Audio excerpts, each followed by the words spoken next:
Hi everyone, you're watching the Virtual Amicus and I'm Jay Lodha. So today there's a special session on how to crack the Rajasthan Judicial Services Examination. तो आज का विषय होगा Rajasthan judicial services examination पे और हमारे बीच हैं एक बहुत ही खास मेहमान. वो खुद एक जुडिशियल ऑफिसर हैं. He cleared, he's from 2017 batch of Rajasthan Judicial Services and he's currently posted as additional civil judge and judicial magistrate at Roopwas, Bharatpur.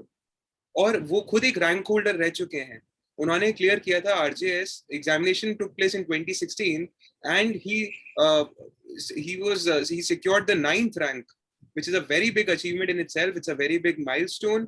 तो आज हमने क्या किया, एक स्पेशल Q&A सेशन ऑर्गेनाइज किया है मिस्टर नाट के साथ, ताकि हम आपके सारे सवालों का उत्तर एक क्वेश्चन आंसर फॉर्मेट में दे सकें. तो thank you so much mister नाट for taking out time on a busy working day. और आपका बहुत बहुत शुक्रिया. कुछ आप कहना चाहेंगे एज एन इंट्रोडक्टरी रिमार्क और something that you wish to say before we start with our session? Good afternoon to all the viewers of Virtual Amicus. I would like to thank Jay Bhaiya for giving me this opportunity to speak before you and to discuss the R.J.S Examination, how to crack it, and its various techniques, how to clear it. As you all know that our Indian democracy has 3 pillars, legislature, executive and judiciary.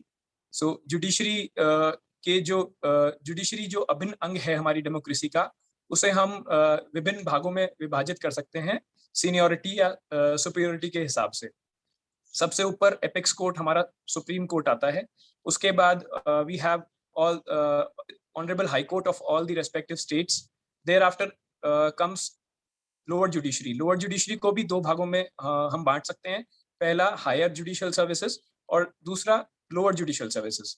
Lower judicial services ऐसा exam है जिसे हर state अपने स्तर पर आयोजित करवाता है और ये एक स्टेट लेवल की एग्जामिनेशन होती है.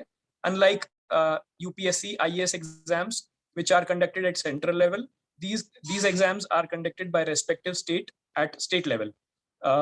जो लोअर जुडिशियल सर्विसेज है उसी को हम राजस्थान में राजस्थान जुडिशियल सर्विसेज के नाम से जानते हैं.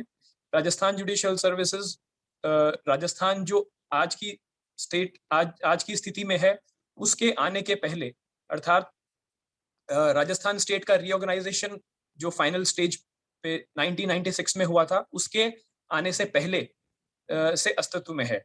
राजस्थान जुडिशियल सर्विसेज रूल्स 1995 से R.J.S एग्जाम स्टार्ट हुए, जिसके बाद में पुराने नियम को हटा करके नए नियम राजस्थान जुडिशियल सर्विसेज 2010 को लाया गया. और जो पुराने नियम थे उसमें राजस्थान हायर जुडिशियल सर्विसेज और राजस्थान जुडिशियल सर्विसेज दोनों को अलग अलग रूल से गवर्न किया जाता था. जबकि अब जो नए नियम आ गए हैं 2010 के, उसके तहत Rajasthan judicial services and Rajasthan higher judicial services दोनों को एक ही रूल से गवर्न किया जाता है. मैं आपको बताना चाहूंगा, यदि कोई कैंडिडेट R.J.S का एग्जाम क्लियर करता है तो उसे सिविल जज एंड जुडिशियल मजिस्ट्रेट की पोस्ट मिलती है. वहीं अगर कोई candidate Rajasthan higher judicial services का एग्जाम क्लियर करता है तो then he will be appointed as district जज. So there is difference between these 2 post and exams. There are 3 ways of becoming RHJS. One way of getting the post of district judge is by way of promotion on the basis of seniority. आपका एक बार R.J.S exam clear होता है तो उसमें जो आपकी rank आती है उसके बेसिस पर आपको और आपकी परफॉर्मेंस को देखते हुए ड्यू टाइम में आपको प्रमोशन मिलता है और आप धीरे धीरे प्रमोशन लेकर के डिस्ट्रिक्ट जज के कैडर पे पहुंचते हैं. दूसरे तरीका है उसमें जो एक लिमिटेड एक कंपटीशन एग्जाम होता है जो honourable Rajasthan high court Rajasthan judicial services rules 2010 के तहत ऑर्गेनाइज करवाती है. उसमें every judicial officer of ACGM rank after having an experience of 5 years can appear in that exam, and after clearing that limited competition exam, that judicial officer can become district judge. It does not require for him to wait for his seniority or turn to get promoted. He will be directly promoted as district judge. Third and the Sir. last method of becoming district judge is by applying for that exam direct recruitment.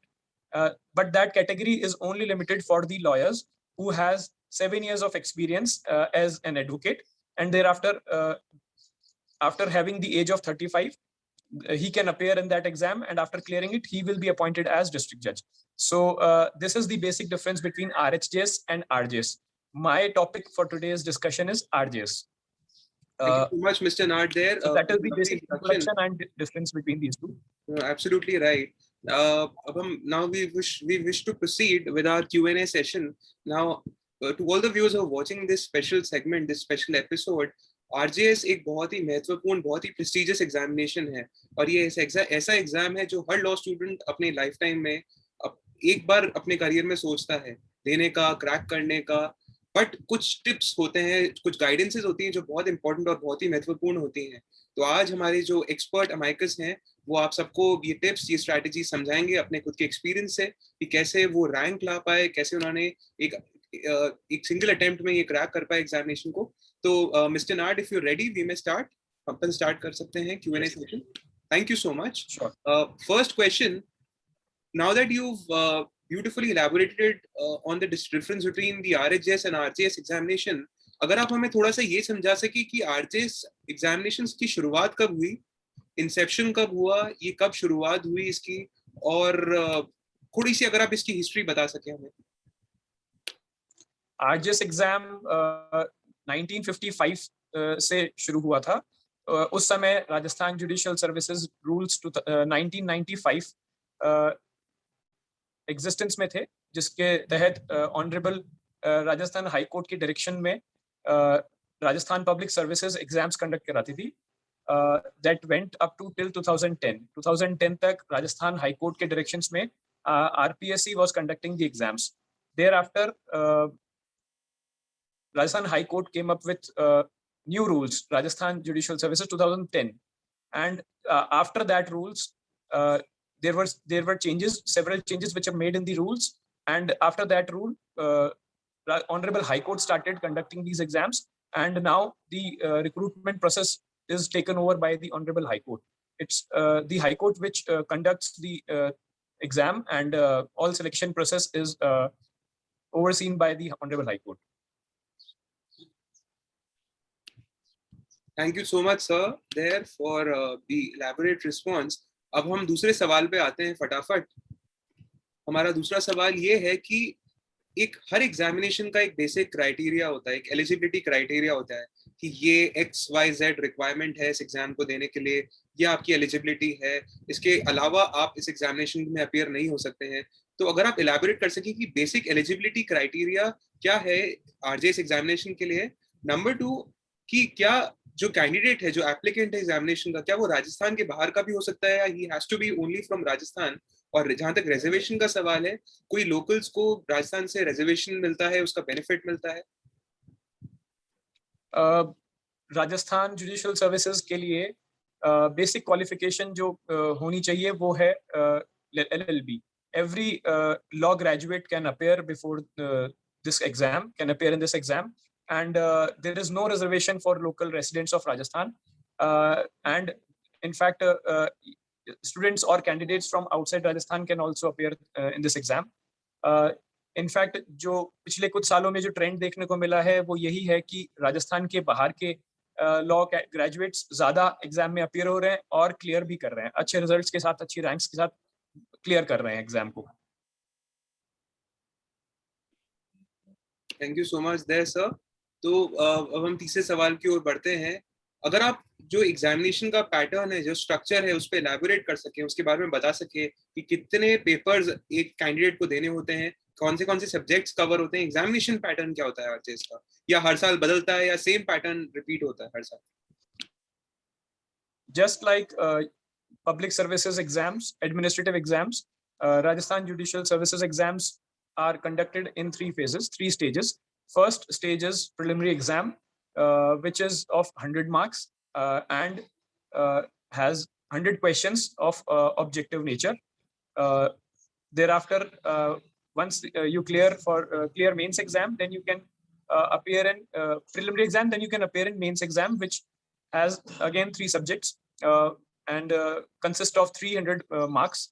After clearing mains, you can appear in interview, which is of 35 marks. And once you get cleared interview, you are RJS. Preliminary examination का जो paper है उसमें 100 marks का questions आते हैं objective type के, और 70 marks के लॉ के क्वेश्चंस होते हैं, 30 मार्क्स लैंग्वेज बेसिस है। उसके बाद मेंस एग्जाम जो है वो 300 मार्क्स का होता है। उसमें लॉ का 1 पेपर होता है, लॉ का first paper, second paper law का, और थर्ड पेपर लैंग्वेज का होता है, which is of 50-50 marks each. उसमें लॉ इंग्लिश का 50 का है और हिंदी का 50 मार्क्स का होता है। So in total mains examination is of 300 marks. thereafter interview is of 35 marks. Mains और इंटरव्यू के जो मार्क्स हैं दोनों एड अप होने के बाद जो टोटलिंग आती है उसके बेसिस पे रैंक और सीनियरिटी डिसाइड होती है।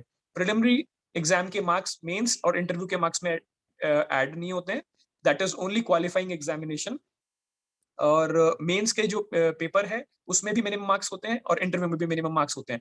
लास्ट ईयर तक लास्ट अटेम्प्ट तक इंटरव्यू में 35 में से 9 marks were the minimum marks which were required to be achieved by the candidate, but now last year onwards honorable high court has removed this minimum marks criteria, and any person who is getting the rank after adding up mains and into exam will clear the exam. Thank you so much sir. अब हम दूसरे सवाल की ओर बढ़ते हैं कि जो medium होता है एग्जामिनेशन का वो इंग्लिश होता है, हिंदी होता है, तो is there an option that is available between applicants की आज मैं इंग्लिश में कंफर्टेबल हूं तो मैं इंग्लिश में दे सकता हूं, या मैं हिंदी में हूं तो हिंदी में, या वो मैंडेटरी एक ही लैंग्वेज में पेपर होता है इसका? लैंग्वेज के पॉइंट ऑफ व्यू से हम बात करें तो examination can be given in Hindi और English. It is not that a candidate can switch in between the process. He has to opt while filling up the examination form whether he'll be appearing in Hindi or English. The moment he finalizes that and opts for a language, then he cannot change it subsequently.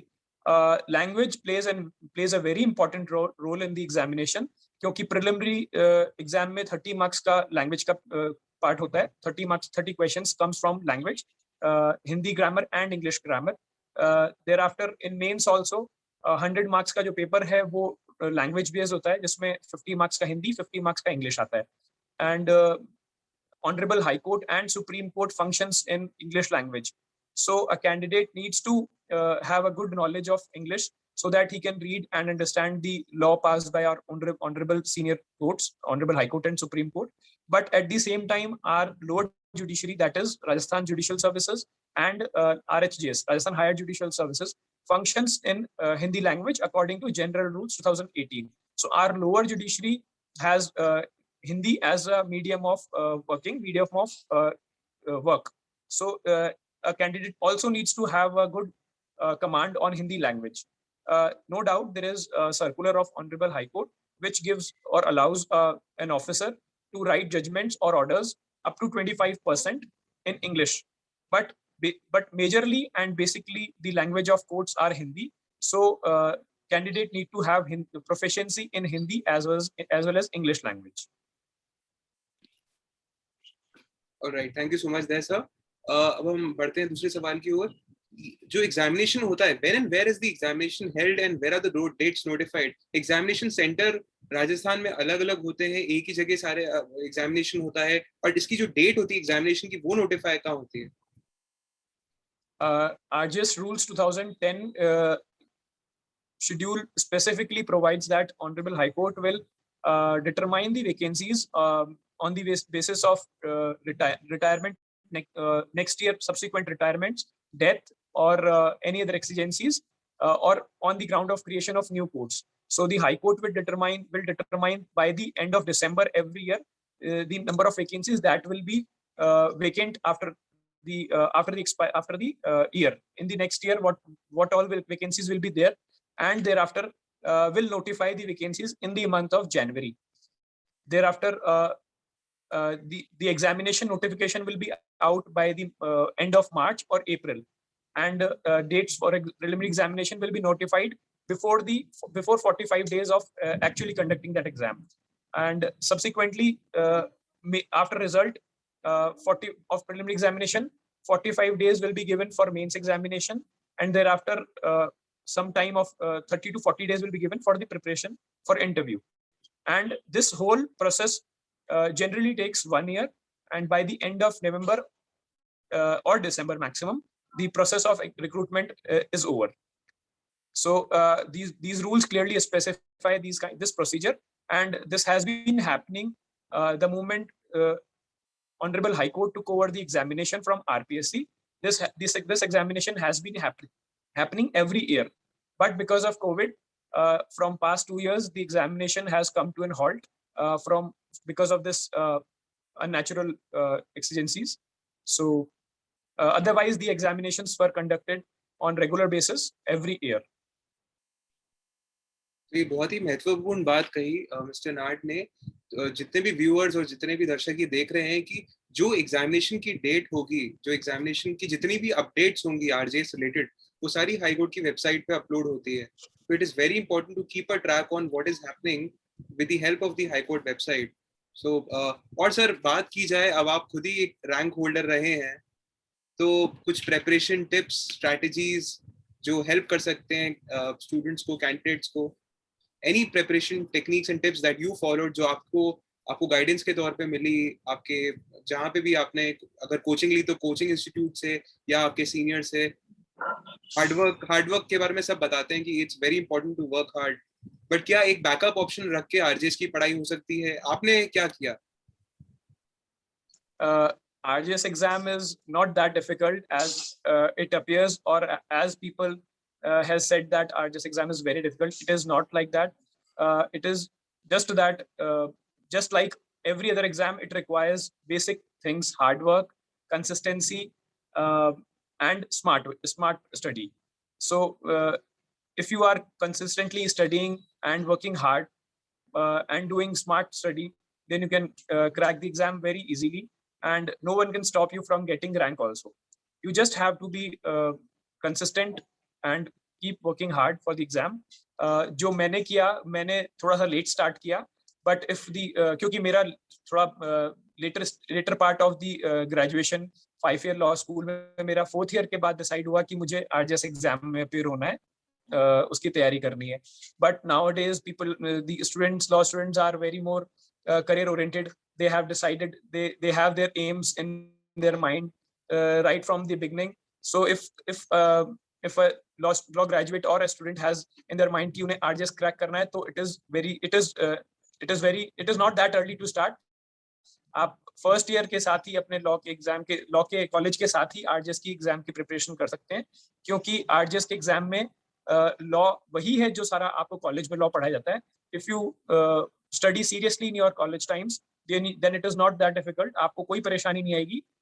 No doubt आप graduation के बाद ही eligible होते हैं, but कई बार क्या होता है कि एग्जाम का जो नोटिफिकेशन है वो दिसंबर या जनवरी से मार्च के बीच में आ जाता है, और जो फाइनल ईयर स्टूडेंट हैं उनके एग्जाम्स मई या जून तक होने हैं. तो उस केस में according to high court circular और notification, at times high court notifies the basic eligibility as on the date of after the end of the exam. I mean, अगर 2021 की हम बात करें तो अभी जो मई जून में जिन्होंने एग्जाम दिया होगा 5th ईयर का, तो उन लॉ ग्रेजुएट्स की अभी डिग्री नहीं आई होगी, मार्कशीट्स नहीं आई होंगी, but they can appear in the exam, because high court generally next year की जो फर्स्ट न्यू ईयर वाली डेट होती है उस डेट के अकॉर्डिंगली एलिजिबिलिटी डिसाइड करते हैं. एज एन अगर हम इस साल की बात करें तो 1 जनवरी 2022 को लॉ ग्रेजुएट्स जो होंगे वो अपेयर हो सकते हैं. तो इस साल अगर नोटिफिकेशन आता है और इस तरह की कंडीशन हाई कोर्ट ने रखी है, तो उस केस में जो इस साल ग्रेजुएट होने वाले हैं वो भी एग्जाम में अपेयर हो सकते हैं. तो मेरा ये मानना है कि आप अगर आपका अगर ये करियर फाइनल है कि आपको आरजेएस बनना है, तो it is never early to start. आप जब आपका मन हो गया, जब आपका तैयारी करने का हो गया है, तब आप स्टार्ट कर सकते हैं. और बेसिक लॉ जो हमारा कॉलेज में पढ़ाया जाता है दैट इज सफिशिएंट. आपको बस उसको अच्छे से पढ़ना है, अच्छे से रिवाइज करना है. उसके अलावा कुछ स्टेट स्पेसिफिक लॉज हैं जो आपको पढ़ने पड़ेंगे. For example Rajasthan rent control act. If a law student is studying in NLU, then I believe that no law school teaches rent control of Rajasthan state. So that specific subject has to be studied by the law graduate on his own. जो candidates हैं उन्हें अपने level पे इन सब subjects की तैयारी करनी होगी. तो आप नोटिफिकेशन आने पर आप देख सकते हैं कि कौन से लॉ सब्जेक्ट्स ऐसे हैं जो आपके कॉलेज के करिकुलम में नहीं है.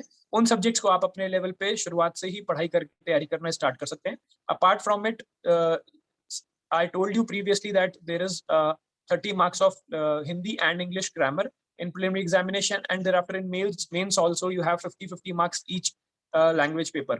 So you can start practicing that. There are lots of books available in the market, and अगर आपका basic strong है तो आपको कहीं problem नहीं आएगी. You just have to start it, revise it and repeat it again and again. होता क्या है कि सिलेबस जो है आरजेएस का अभी तो पिछले अटेम्प्ट से ऑनरेबल हाई कोर्ट ने सिलेबस थोड़ा कम कर दिया. 2017 तक के एग्जामिनेशन तक there were 44 acts in the exam, both civil and criminal. But now जो सारे extraordinary acts थे, जो state level वाले acts थे हमारे स्टेट वाले, उन सबको कम करते हुए कुछ लिमिटेड एक्ट्स ही रखे गए हैं. अभी सिलेबस को काफी लिमिटेड कर दिया गया है. But you know, Honorable High Court has the power to make the changes. So in case if High Court makes the changes, then you have to keep yourself updated from the website. And the moment High Court notifies any changes, then you have to start prepare and accordingly make your subjects ready. जो subjects हमारे law में हैं, वो सारे subjects RJS के syllabus में है. Right from the beginning, Constitution of India, CRPC, CPC, all basic laws are there. तो अगर आपने अपने कॉलेज लेवल पे तैयारी शुरू कर दी है, अच्छे से पढ़ा है, तो आपको कोई प्रॉब्लम नहीं आएगी. आपको अपना बेसिक दैट इज बेर एक्ट को स्ट्रॉन्ग करना है. बेर एक्ट के एक प्रोविजन को आपको कमांड करना है. उसके बाद कोई प्रॉब्लम नहीं है, आपको कोई नहीं रोक सकता आरजेएस का एग्जाम क्लियर करने से. इसके लिए कंसिस्टेंट पढ़ाई, सिटिंग चाहिए तो चाहिए, उसके लिए कोई एक्सक्यूज नहीं है. Hard work is the key to success. ये आपको देखना पड़ेगा कि आप जितना मिनिमम आज की स्टडी चाहिए रिक्वायर्ड है वो आप करें, तो फिर आपके लिए केक वॉक हो जाएगा, कोई प्रॉब्लम नहीं आएगी. If you are from Rajasthan, let me add, Jabia, if you are from Rajasthan, at times we are not aware of our surroundings, of our history of Rajasthan, geography and basic topography of our Rajasthan. We don't need to learn or know things which are not required. I mean, there is difference between Rajasthan Administrative Services Exam and RJS. For RJS exam, you need to know basic things of RJS. You don't need to go into deep studies of geography, history, and topography and other things of Rajasthan. But you need to have basic idea of language, history, and geography. So वो भी पढ़ना जरूरी है. हम लोग का इन सब चीजों के बारे में जानकारी नहीं होती. राजस्थान के होने के बावजूद भी जानकारी नहीं होती. जो आपके राजस्थान के बाहर के व्यूअर्स हैं, मैं उन्हें भी बताना चाहूंगा कि राजस्थान जुडिशरी के एग्जाम में, मेंस के एग्जाम में जो ऐसे राइटिंग आती है, उस ऐसे राइटिंग के लैंग्वेज के एग्जाम में, पेपर में जो ऐसे राइटिंग आती है, उसमें एक question most of the time it comes about Rajasthan, be it culture of Rajasthan, history, tourism, industry. So कहीं ना कहीं राजस्थान के बारे में ऑनरेबल हाई कोर्ट जानना चाहता है कि क्या आपको अपने राजस्थान जहां आप पोस्टिंग लेने वाले हैं, जहां आपकी जॉब लगने वाली है, जॉब आपको मिलेगी, क्या उसके बारे में आप जानते हैं.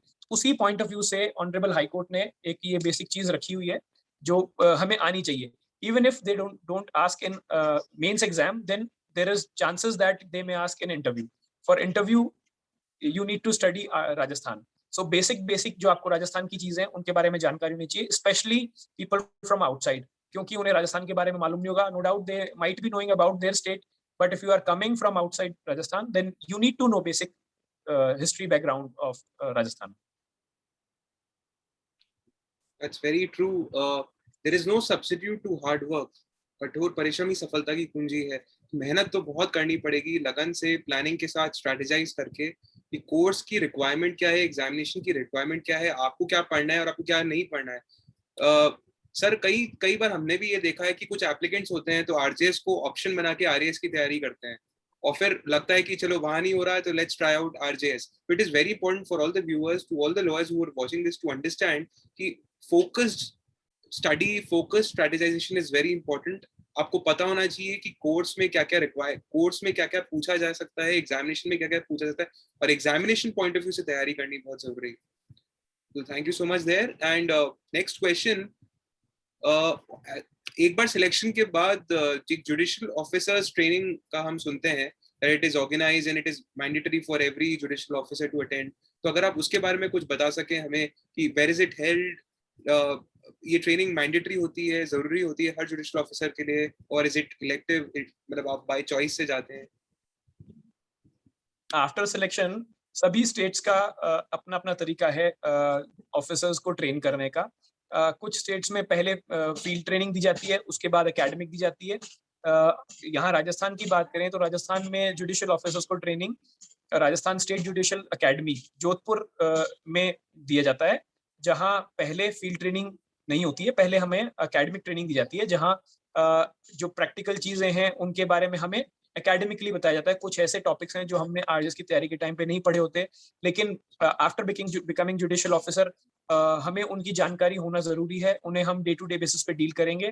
तो हमें पहले प्रैक्टिकल ट्रेनिंग से पहले हमें एकेडमिक ट्रेनिंग जाती है, थोड़ा एकेडमिकली हमें समझाया जाता है, एक जुडिशियल ऑफिसर्स के कंडक्ट के बारे में बताया जाता है, थोड़े जो रूल्स हैं एक ऑफिसर के लिए उनके बारे में समझाया जाता है। उसके बाद वेरियस फेजेस में फील्ड ट्रेनिंग होती है, जिसमें ऑल ओवर राजस्थान किसी भी कोर्ट में एक ट्रेनिंग ऑफिसर्स को हम को honourable high court field training के लिए भेज सकती है। That totally depends upon the curriculum decided by the honourable high court कि कहाँ कहाँ किस किस तरीके से किस किस फेज में कितने फेजेस में फील्ड और एकेडमिक ट्रेनिंग होनी है। And it is totally discretion of the honourable high court to give the field posting. There is no choice given to the training officers कि वो अपनी मर्जी की फील्ड पोस्टिंग ले सकें।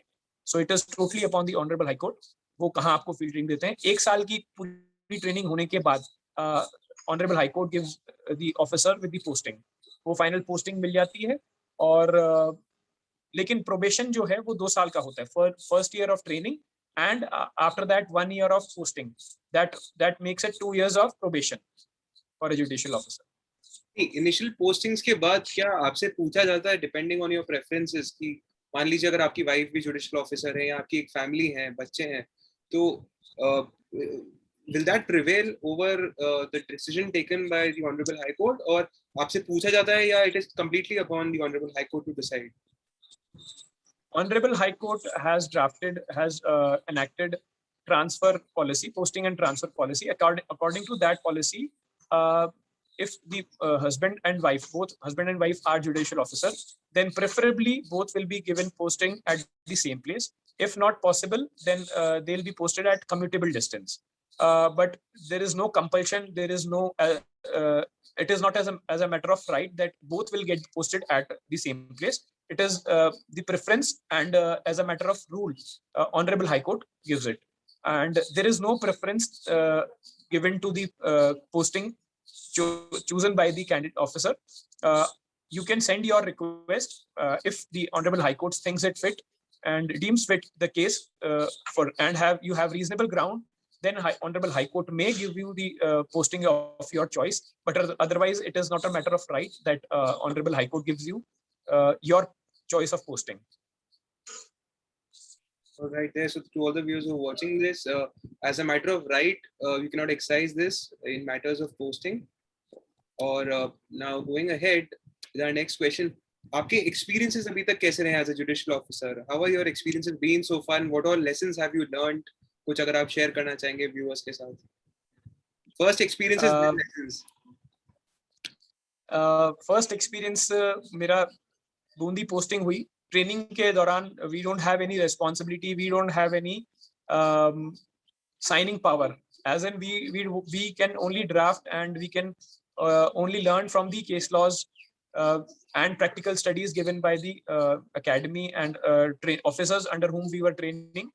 But the moment you get posted, you have all the responsibility, you have all the duties, you will be listening to the arguments and passing the orders. So it is all you who has all the responsibilities of passing the order. It is your signature, your sign will be there. So after training, सारी जिम्मेदारी आपके ऊपर आ जाती है आपको पूरा देख करके समझ करके अकॉर्डिंग टू लॉ जो बेस्ट पॉसिबल पार्टीज को सुनने के बाद जो बेस्ट लॉ एप्लीकेबल है उसके अकॉर्डिंग आपको जजमेंट या ऑर्डर पास करना होता है. So it is not a easy task. At times there are situations where you don't find much time to read about it, but you have to decide it. फिर भी आपको decide करना है, law पढ़ना है, लॉ देख करके decide करना है. So it is very, I must say that it is very important that during your training times, an officer should train it properly, should get the training properly. जितना हो सकता है वो ट्रेनिंग के टाइम पे सीखे, समझे, क्योंकि ट्रेनिंग के बाद में आपको खुद को ऑर्डर पास करने हैं. अगर आपने अच्छे से तैयारी करी है, आपने अच्छे से पढ़ाई करी है, आपने ट्रेनिंग अच्छे से करी है, तो आपको पोस्टिंग के बाद प्रॉब्लम नहीं आएगी. You will be trained to know the law and you'll know how to decide the matters. आप सुन करके आर्गुमेंट सुन करके लॉ पढ़ के डिसाइड कर सकते हैं. It is full of duties. The job RJS is full of responsibilities. और importantly this job is not of administrative nature. जो हमारे आरएएस या आईएएस ऑफिसर्स हैं या बाकी एडमिनिस्ट्रेटिव पोस्ट हैं उनके जैसा नहीं है. So you have to keep yourself limited to yourself. आप you can not socialize with people outside the fraternity. You have to keep yourself limited. जो आपके मिलने वाले लोग हैं, आप social functions में participate नहीं कर सकते, नहीं करना चाहिए, क्योंकि that makes you come in touch with many people who will try to take advantage of you. So being a judicial officer to pass impartial order judgment, आप biased नहीं हो, इसके लिए important यही है कि आप किसी से जो outsiders हैं या जो आपसे कोई जिसके कोई ताल्लुकात नहीं है उनसे आप संपर्क में नहीं रहें, ना सोशलाइज करें, और इस तरह का काम नहीं हो, बायस्ड जजमेंट पास नहीं हो. इसीलिए ऑनरेबल हाई कोर्ट हमें होम टाउन या होम डिस्ट्रिक्ट होती है, वहां पोस्टिंग नहीं देती है. Apart from home district, judicial officer can be posted anywhere in Rajasthan. So that is the basic reason Honorable High Court does not give posting at the home district. So this job is full of responsibility. I must again हमें पूरा देख करके सोच करके सब काम करने होते हैं, ऑर्डर्स पास करने होते हैं. बाकी 3 साल बूंदी की पोस्टिंग रही है. That was wonderful. काफी लर्निंग एक्सपीरियंस रहा. Law is every day in law field is a learning day. आपको हर दिन कुछ नया सीखने मिलता है, कुछ नया आता है. Being a judicial officer, I must say that आपकी पोस्टिंग एंड जो कोर्ट है उसकी नेचर पे डिपेंड करता है कि आपको किस तरह के लॉ और मैटर्स डिसाइड करने हैं. आपकी पोस्टिंग एवरी 3 years पे या 2 years पे according to high court change होगी, and according to the posting and place आपके पास जो लॉज रिलेटेड मैटर्स हैं वो अलग अलग आते हैं. बीइंग सिविल जज, I was dealing with civil cases, and if I was posted, मेरी अगर पोस्टिंग नेगोशिएबल इंस्ट्रूमेंट एक्ट वाले कोर्ट में होती तो मैं एनआई एक्ट से डील करता. अगर प्रमोशन के बाद में रेंट कंट्रोल एक्ट भी आता है तो वो ऑल टुगेदर डिफरेंट एक्ट है.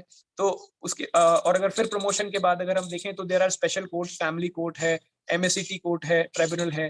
तो हमें हर स्टेज पर नए तरह के लॉ से डील करना होता है, नए तरह के एक्ट के बारे में बात करनी होती है, हर स्टेज पर हमें पढ़ना है. तो लर्निंग प्रोसेस हमेशा जारी रहेगा. अगर आप आरजेएस बनना चाहते हैं तो आप इस चीज को मन में ठान लें या सोच लें कि आपको हर दिन पढ़ाई करनी है, हर दिन लॉ नया आएगा, उससे अपडेट होना है, उसके बारे में जानना है और सीखना है. तभी आप अच्छे से सर्वाइव कर पाएंगे, अच्छे से अपनी ड्यूटीज परफॉर्म कर पाएंगे और लोगों के साथ न्याय कर पाएंगे. Right. So coming to our last and final question, RJS और आरएचजेएस का डिफरेंस अगर आप थोड़ा सा संक्षिप्त में एक नटशेल में समझा सकें, और अगर आप जुडिशियल ऑफिसर ऑलरेडी हैं, if you are posted somewhere and if you wish to write the RHJS, the higher judiciary examination, तो क्या एक जुडिशियल ऑफिसर एलिजिबल होता है या वो सिर्फ लॉयर्स कोटा से है? अगर आप ये थोड़ा सा समझा सके, थोड़ी क्लैरिटी अगर. जी, आरजेएस और आरएचजेएस में मैंने शुरुआत में ही बताया था कि थोड़ा सा डिफरेंस है. RJS is the lower most part of the judicial system, जहां हम ट्रायल करते हैं, जहां हम सारे केसेस का ट्रायल करके उन्हें डिसाइड करते हैं.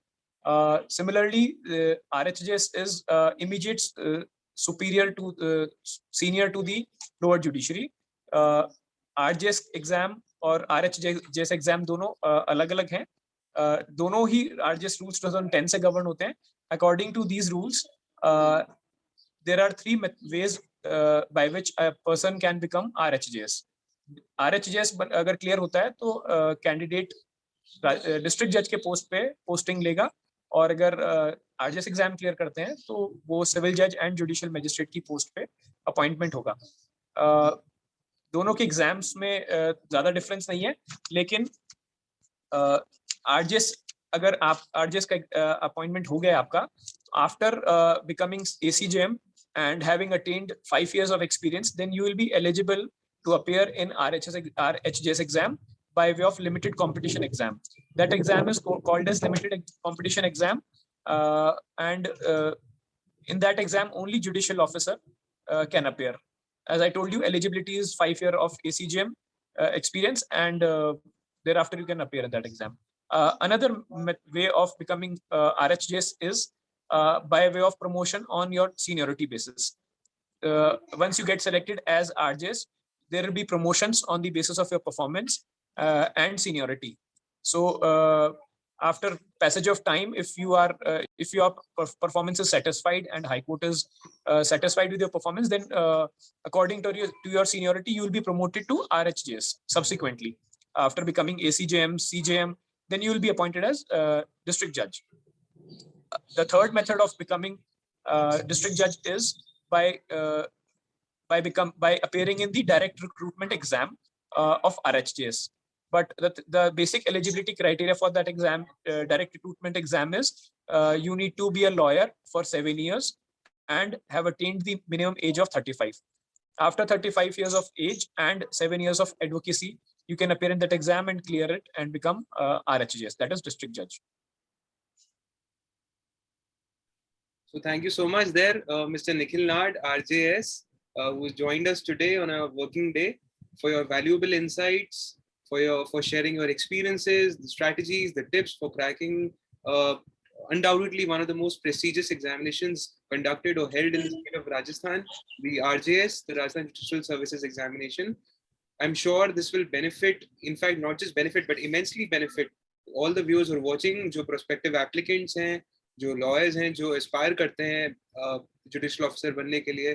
तो आज I'm sure वो बहुत help करेगा ये segment उन्हें strategize करने के लिए और ये समझने के लिए कि क्या requirement है और कैसे तैयारी करनी है. तभी आप इस examination को crack कर सकते हैं. So thank you so much, Mr. Nard, once again. Thank you to all the viewers for watching today's special segment, the Q&A segment on R.J.S Examination. Stay tuned. Next episode is on its way. Please stay home. Please stay safe. अपना और अपनों का बहुत ध्यान रखिए और जल्दी मिलते हैं. So it's goodbye for now. Thank you, Mr. Nard. Thank you. Thank you, Virtual Amicus. Thank you. Thank you, Jay.